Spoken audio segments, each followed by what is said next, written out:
الرحمن الرحیم الحمد للہ الذی لا یبلغ بدعۃ قائلون ولا یؤتینا نعمہ العاتون ولا یعطی حقہ المجتہدون الذی لا یدرکہ بعد الہمم ولا ینالہ وقت الفتن الذی لیس لصفتہ حد محدود ولا نعت موجود ولا وقت معدود ولا اجر ممدود فطر الخلائق بقدرتہ ونشر الریا برحمتہ وبددہ بالسحور میدانہ وارضہ ثم الصلاۃ والسلام علی صاحب الدعوۃ النبویہ والسنۃ الحیدریہ والرسالۃ الفاطمیہ والعلم الحسنیہ والسنۃ السجادیہ والعصر الباقریہ وقاری الجعفریہ والعلوم القاسمیہ والوجود الرضویہ والجود التقویہ والنقاوۃ النقویہ والحیبۃ العسکریہ والغیبۃ الالہیہ بالقاسم محمد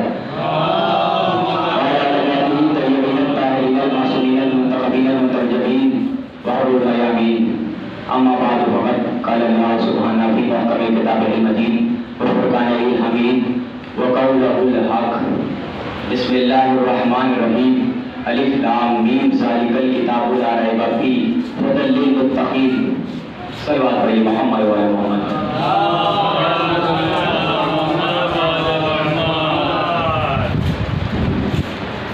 تمام حمد ہے اس پروردگار کے لیے جس نے اس کائنات کو خلقت اور بنایا ہے۔ صرف مجھے 10 منٹ وقت لینا ہے، آپ کا جو تمہید کا وقت تھا اس کو چھوڑتے بس آپ کے سامنے جو ہے آیت کا ترجمہ کرتا ہوں، تو 4 جملے آپ کے سامنے پیش کرتا ہوں کہ الف لام میم ایک کوڈ ورڈ ہے جسے اہل بیت کہا جاتا ہے۔ ذالک الکتاب، یہ وہ کتاب ہے، ذالک الکتاب لا ریب فیہ، یہ وہ کتاب ہے جس میں شک و شبہ کی گنجائش نہیں ہے۔ الذین یؤمنون بالغیب، اور جو ایمان والے جو ایمان لے کے آئے ہیں وہ بالغیب پر۔ تو الف لام میم ذالک الکتاب لا ریب فیہ ھدی للمتقین الذین یؤمنون بالغیب۔ اب وہ ایمان لائے جو ایمان جو رکھتے ہیں غیب پر۔ اب غیب کی دلیل کیا ہے؟ ہم نے فرش اعلیٰ بچھائی اور فرش اعلیٰ بچھانے کے بعد ہمیں یہ یقین ہوتا ہے کہ فاطمہ زہرا ضرور آتی ہے، اسی کو کہتے ہیں غیب کا علم، غیب پر ایمان، اسی کو کہا جاتا ہے غیب پر ایمان۔ یہ دلیل ہے کہ الذین یؤمنون بالغیب، جو غیب پر ایمان رکھتے ہوں۔ غیب پر ایمان کی پہلی یہ دلیل ہے کہ ہم فرش اعلیٰ بچھاتے ہیں خلوص کے ساتھ، اور خلوص کے ساتھ بچھانے کے بعد جب مرثیہ خانی کرتے ہیں تو اس وقت جناب فاطمہ زہرا سلام اللہ علیہا تشریف لے کے آتی ہیں، اور کس لیے آتی ہیں کہ اس کی ان کے شہزادے کا قصہ دیا جائے گا یہاں پہ۔ تو یہ ہمارا یہ جو وہ ایمان جو ہے یہ غیب پر علم، وہ غیب پر ایمان جو ہے یہ پہلی دلیل یہ ہے۔ دوسری دلیل یہ ہے کہ ہم جب مولا پاک کے درگاہ پر جاتے ہیں اور جانے کے بعد کچھ مانگتے ہیں ہمیں مل جاتا ہے، ہمیں یقین ہے کہ کوئی آیا ہمیں دے کے چلا گیا، اسی کو کہتے ہیں غیب پر ایمان۔ دلیل سنتے جائیے گا غیب پر ایمان۔ تیسری دلیل سنیے گا کہ ہم جب زنجیر زنی کرتے ہیں، ایک زنجیر سے آپ نے کبھی ڈاکٹر کی ایڈوائس سنی ہوگی، ڈاکٹر کی ایڈوائس یہ ہوتی ہے کہ اگر ایک بلیڈ سے دوسرے کے چہرے پہ استعمال کر لیا جائے اگر شیو کرنے کے وقت بھی تو اس کو جو ہے انفیکشن ہو جاتا ہے۔ تو یہ انسان جو ہے ایک ہی زنجیر سے ایک بھی لوگ کرتے ہیں، دوسرا بھی کرتا ہے، تیسرا بھی کرتا ہے، چوتھا بھی کرتا ہے، تو انفیکشن کیوں نہیں ہو رہا ہے؟ کہا حسین آتے ہیں ہمیں شفا دے دیتے ہیں۔ یہ ہے غیب پر ایمان۔ للہ بیلال میں سنیے گا دو چار جملے آپ کے سامنے پیش کرتا ہوں۔ غیب پر ایمان کی دلیل یہی ہے، پہلے فرض ادا، دوسرا ہم جو مولا پاک کی درگاہ پر جاتے ہیں مانگتے ہیں، یقین یہ ہے، ایمان یہ ہے۔ غیب پر ایمان یہ ہے کہ ہمیں کوئی آتا ہے نہیں، اب کوئی آتا ہے اور ہمیں دے کے چلا جاتا ہے۔ تیسری یہ ہے کہ زنجیر جب ہم کرتے ہیں، کرنے کے بعد ہماری یہ یقین ہے، میرا ایمان یہ ہے غیب پر کہ ہاں جناب امام حسین علیہ السلام آتے ہیں اور ہمیں شفا دے کے چلے جاتے ہیں۔ ایک غیب پر ایمان ہوتا ہے، ایک غیب کا علم رکھنا ہوتا ہے۔ غیب پر ایمان الگ دلیل ہے، ایک غیب پر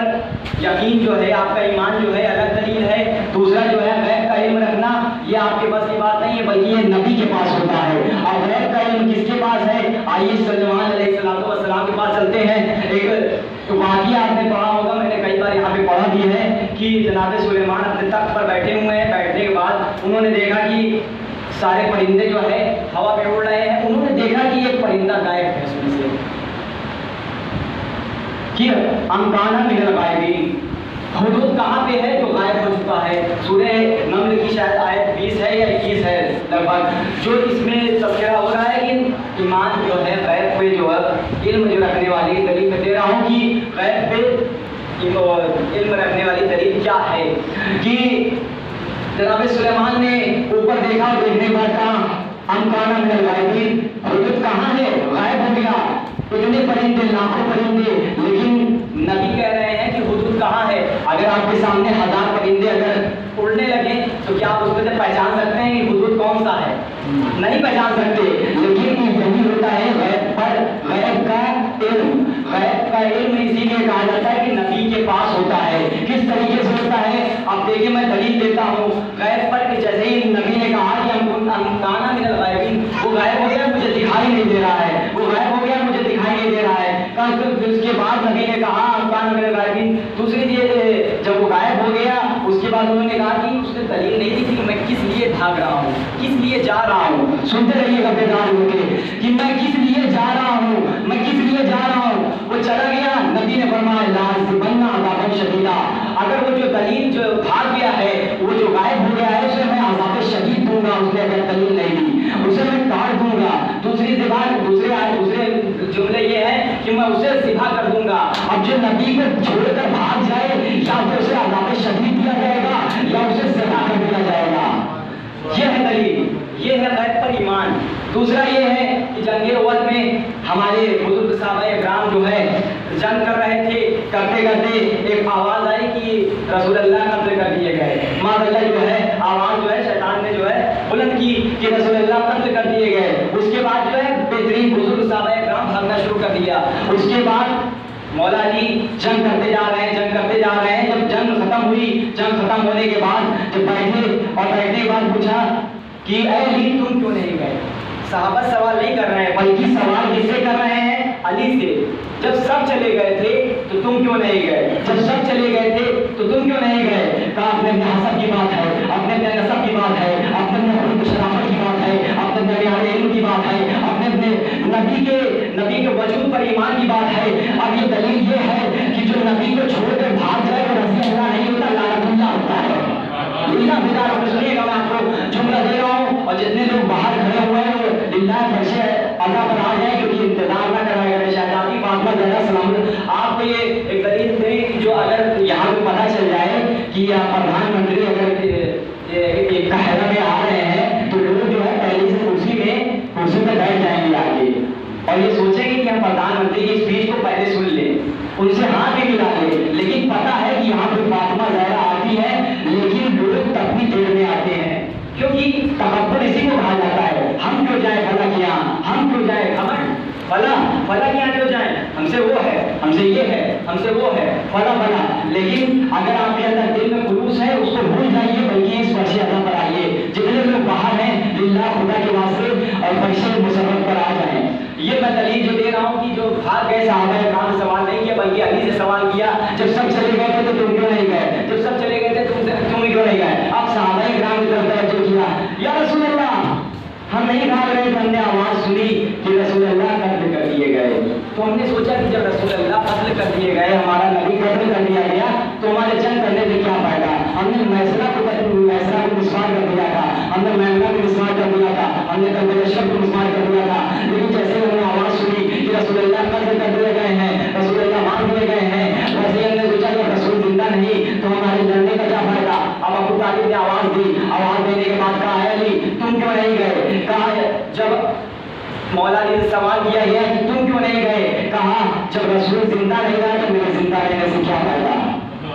جب رسول زندہ نہیں رہا تو میرے زندہ رہنے سے کیا فائدہ۔ علی جنگ کرتے چلے جا رہے ہیں اور دوسرا واقعہ ایسے ہی پیش آتا ہے جنگ خندق میں۔ جنگ خندق میں عمرو بن عبد جو ہے اس پار سے اس پار جب داغ کیا ہے تو کچھ لوگ نے ایسی سیاست کی تھی کہ وہ جو ہے اس پار سے اس پار آ جائے، لیکن ایسے نبی نے جس میتھڈ سے بتایا تھا کہ اس کو خندق کو کھودا جائے اس میں کچھ کمی کی گئی تھی، تو اس سے جو پار ہو کے جب آیا اس نے کہا کہ کون ہے جو میرے مقابلے میں آئے۔ 3 بار اس نے بولا، رسول اللہ نے کہا کوئی جائے گا، کوئی جائے گا، پہلے یہ نہیں کہا کہ علی چلے جاؤ بلکہ یہ کہا کوئی جائے گا، کوئی جائے گا۔ اب کوئی تیاری نہیں، اتنا ہیبت ناک، وہ ایک اونٹ کو اپنے ہاتھ سے اٹھا کے اس کو سپر بنا لیتا تھا عمرو بن عبد، اس کی اتنی ہیبت تھی، لیکن جو ہے رسول اللہ نے کہا کوئی جائے گا، بزرگ صحابہ کرام بیٹھے ہوئے تھے، ارے کہ اس وقت سوال ہوتا کہ رسول اللہ نے جو ہے موقع ہی نہیں دیا، موقع دیا ہوتا تو ہم ضرور جاتے، اسی لیے رسول اللہ نے 3 بار فرمایا کوئی جائے گا جائے گا جائے گا۔ اس کے بعد علی آگے بڑھے، کہا یا رسول اللہ ہم جائیں گے۔ علی کو اپنی جو ہے آبا کبا اور جو ہے اپنی آبا کبا پہنا کے جو ہے عمر کے سامنے آئے، اور آنے کے بعد جو ہے ایک چیز فرمائی، جب وہ جو ہے اس نے جو ہے اس پار سے اس پار آیا تو اس نے گھوڑے کے جو ہے دونوں پیر کو کاٹ دیا، اس نے دونوں پیر کو کاٹ دیا۔ تو اس وقت علی نے جب جنگ کرنا شروع کیا، اس کے 2 پیر کاٹا تھا، تمہیں جو ہے جیسے اذیت ہو رہی ہے ویسے اس جانور کو بھی ہو رہی ہے۔ اس وقت جو ہے اس نے اپنے لوہے بہن کو جو ہے علی کی طرف دیکھا لیکن پہنچا نہیں، علی کو جو ہے غصہ آیا تو علی نے گول کر لیا، گول کرنے کے بعد علی ادھر ٹہلنے لگے۔ تو صحابہ کرام جا کے جیسے نہیں چاپلوسی کہا جاتا ہے جسے، رسول کے پاس جا کے کہہ رہے ہیں یا رسول اللہ علی جو ہے عمرو بن داؤد کو قتل نہیں کر رہے بلکہ ادھر ادھر ٹہل رہے ہیں۔ تو اس کے بعد جب قتل کر کے آئے اندر آئے اور آنے پر نبی نے سوال کیا اے علی تم نے قتل کیوں نہیں کیا؟ کہا یا رسول اللہ اس وقت میرا نفس حاوی ہو چکا تھا، مرضات اللہ الگ ہوتا ہے، نفس الگ ہوتا ہے، اللہ کو جو نفس بھیج دے وہ الگ ہوتا ہے، اپنی نفس اگر قابو میں نہ آئے اس پر علی ہٹ گئے، یہ دلیل ہے۔ اور سوال پڑھیں محمد والے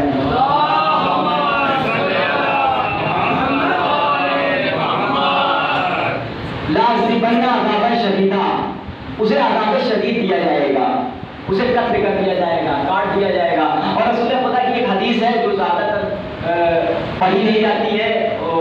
ایام فاطمہ پڑھی جاتی ہے کہ فاطمہ میرے جگر کا ٹکڑا ہے، اس کو جس نے اذیت دی اس نے مجھے اذیت دی، اور مجھے جس نے اذیت دی اس نے اللہ کو اذیت دی، جس نے اللہ کو اذیت دی وہ رضی اللہ نہیں لعنت اللہ ہوتا ہے۔ جو اللہ کو اس لیے دیکھیے انسان کے اندر بغض دھیرے دھیرے بڑھ رہا تھا، اب رسول کے بعد علی، علی کے بعد حسن، حسین، اب دھیرے دھیرے جو ہے کربلا واقعہ جو یہ میعاد سے ہوا تھا کہ اب دھیرے دھیرے جو ہے کربلا جو ہے رونما ہو رہی تھی۔ علی کو قتل کیا، قاتل مقتول، قاتل جو ہے چھپ گیا، فاطمہ کو قتل کیا پھر قاتل چھپ گیا، حسن کو قتل کیا پھر چھپ گیا، لیکن حسین نے کہا میں تمہیں کربلا کے میدان میں جا کر شہید کروں گا، پتہ چل جائے گا کون مظلوم ہے کون ظالم ہے۔ یہ حسین جو کربلا میں 2 محرم کو آئے ہیں نا، آنے کے بعد جو ہے حسین نے ایک گھوڑا بدلا، دوسرا گھوڑا بدلا، حسین جو ہے گھوڑا بدلتے جا رہے ہیں، ایک بار بدلا، 2 بدلا، اور حسین نے تیسرا، چوتھا اور 5واں جب 7واں گھوڑا بدل دیا اس کے بعد جو ہے حسین نے کہا کہ یہاں پہ جو ہے کچھ لوگوں کو بلایا، جیسے بلایا گیا تو انہوں نے نام بتانا شروع کیا، میمنہ ہے اور کئی لوگوں نے کئی نام بتائے، اس کے بعد اس کا کیا نام ہے تم بتا دو، انہوں نے کہا اس کا نام کربلا ہے، اسے کربلا کہا جاتا ہے۔ حسین نے کہا عباس یہاں خیمے نصب کر دو، عباس یہاں پہ خیمے نصب کر دو، یہی وہ کربلا ہے جہاں پہ حسین اپنے جوان بیٹے کے سینے سے برچھی نکالیں گے، یہ وہی کربلا ہے جہاں پہ حسین اپنے 6 ماہ کے بچے کو اپنے ہاتھوں میں مرتے ہوئے دیکھیں گے، یہ وہی کربلا ہے جہاں پہ عباس کے بازو اٹھائیں گے حسین، یہ وہی کربلا ہے جہاں پہ حبیب بن مظاہر کی لاش اٹھائیں گے حسین، یہ وہی کربلا ہے جہاں پہ علم محمد کی لاشیں اٹھائیں گے حسین، یہ وہی کربلا ہے جہاں پہ ہر ایک شہید کی لاشیں بھی اٹھائیں گے، حبیب جیسے درست کی لاشیں بھی اٹھائیں گے حسین۔ اللہ اللہ وہ حسین غریب ہے، مظلوم بھی ہے، وہ حسین اتنا مظلوم ہے، اتنا بےکس ہے، اتنا بےکس ہے کہ حسین کی غریبی آپ یہ جان لیں، خیمے نصب کرنے کے بعد حسین نے جو ہے ایک جگہ کو دکھاتے جا رہے ہیں، کہا یہ وہ محمد یہاں شہید ہوں گے، یہ دیکھو یہ وہ قرون میعاد ہے، یہ وہ جگہ ہے جہاں پہ جو ہے عباس کے دونوں بازو قلم ہوں گے، یہ وہ کربلا ہے جو جہاں پہ علی اصغر کے گلے پہ تیر لگے گا، اور جو ہے یہ وہی